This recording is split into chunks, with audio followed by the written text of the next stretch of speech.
ಮಾರ್ಕೆಟ್ದೊಳಗೆ ಕಲ್ಲು ಹೊಡೆಸೋರು M L A. ರಾಜಕೀಯ ಸಲುವಾಗಿ ಅವ್ರು ಏನು ಬೇಕಾದ್ ಮಾಡ್ತಾರೆ. ಶಾಸಕರಿಗೆ ಜಾತಿ ಬಿಟ್ಟು ಅಭಿವೃದ್ಧಿ ಕೆಲಸ ಮಾಡಂತ ಹೇಳ್ತೀವಿ. ಎಂ ಬಿ ಪಾಟೀಲ್ ಸಾಹೇಬ್ರ ಬಗ್ಗೆ ತಮ್ಮ ಮಾತೇನು? 5 ಗ್ಯಾರಂಟಿ ಕೊಟ್ಟಾರೆ. ಇಷ್ಟು ನೀರಾವರಿ ನಮ್ಮ ಎಂ ಬಿ ಪಾಟೀಲ್ ಸಾಹೇಬರು ಕೆನಾಲ್ ಮಾಡ್ಯಾರ, ಮಂದಿಗೆ ಅನುಕೂಲ ಮಾಡ್ಯಾರ, ಬಿಜಾಪುರ ಜಿಲ್ಲೆಗೆ ಅನುಕೂಲ ಮಾಡ್ಯಾರ, ಇಷ್ಟು ಅಭಿವೃದ್ಧಿ ಮಾಡ್ಯಾರ. ನಮ್ಮ ಸಿ ಎಮ್ 5 ಗ್ಯಾರಂಟಿ ಕೊಟ್ಟಾರೆ. CM DCM ಶಿವಾನಂದ ಪಾಟೀಲ್ ಬಗ್ಗೆ ತಾವೇನು ಹೇಳ್ತೀರಿ ಸರ್? ಅವರು ಮಾಡ್ಲಾಕತ್ತಾರ ಅಭಿವೃದ್ಧಿ. ಅವರು ಭಾಗವಾಡ್ಯಾಗ ಮಾಡ್ಯಾರ. ಅವರು ಸುವಾರಿ ಇಲ್ಲಿಂದಿಲ್ಲ, ಭಾಗವಾಡಿ ಮತಕ್ಷೇತ್ರ ಅವರು ಹಾವೇರಿಯಾಗ ಚಲೋ ಕೆಲಸ ಮಾಡ್ಲಾಕತ್ತಾರ.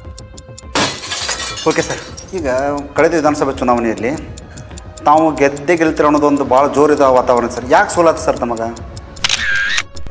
ಒಂದೊಂದು ಬುದ್ಧೊಳಗೆ 300, 200, 400 ಬೋಕಸ್ ಸೋಟ್ ಮಾಡ್ಯಾರ. ಬೋಕಸ್ ಸೋಟ್ಲೆ ಆರಸ್ ಬಂದಾರ ಅವ್ರು.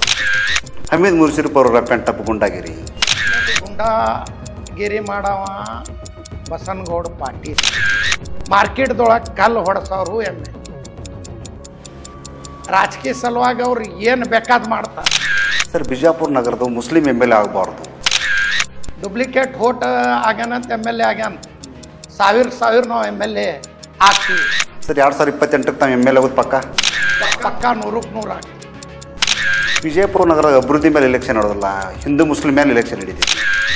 ಹಿಂದೂ ಮುಸ್ಲಿಂ ಮ್ಯಾಗ ಇಲೆಕ್ಷನ್ ನಡೆದಿಲ್ಲ. ಹಿಂದೂ ಮಂದಿನೂ ನನ್ಗೆ ವೋಟ್ ಹಾಕ್ಯಾರ. ಹಿಂದೂ ವೋಟ್ ಹಾಕ್ಯಾರಿ, ಔಟ್ ಹಾಕ್ಯಾರ ಅಂತ ಇದಕ್ಕಿಂತ ಮೊದಲು ಹೇಳಿಕತ್ತೀನಿ. ಫಸ್ಟ್ ನಾನು ಇಲೆಕ್ಷನ್ದೊಳಗೆ ಬಿದ್ದಾಗೂ ಹೇಳಿನಿ, ಹಿಂದೂ ಮಂದಿ ನನ್ಗೆ ವೋಟ್ ಹಾಕ್ಯಾರ, ಅವ್ರಿಗೆ ಅವಾಗೆ ಧನ್ಯವಾದ ಅಂತ ಹೇಳಿ. ಸರ್, ಯತ್ನಾಳ್ ಅವ್ರು ಏನಂತಾರೆ ಪದೇ ಪದೇ ಮುಸ್ಲಿಮರು ನನಗೆ ವೋಟ್ ಬೇಡ, ಗಡ್ಡ ಹಾಕಿದ್ರು ನಾಜು ಬಾಜು ಬೇಡ, ಟಿಂಪು ಸುಲ್ತಾನ್ ವಿರುದ್ಧ ಮಾತಾಡೋದು. ಮುಸ್ಲಿಮ್ ಅವ್ರು ಮನೆಗೆ ಹೋಗಿ ಟೊಬ್ಜಿ ಹಾಕ್ಕೊಂಡು ನಮಾಜ್ ಬಂದು ಸಿರ್ಕುಂಬ ಹಂಚಿ ಯಾಕೆ ಮಾಡಿದ್ರಿ ಬಸನಗೌಡ್ರ? ಮತ್ತು ಮುಂದೆ 2028ಕ್ಕೆ ನಾನೇ MLA, ನಾನೇ CM. ಏನ ಬಸನಗೌಡ್ರ ಅಪ್ಪನ ಮನೆ ಏನ?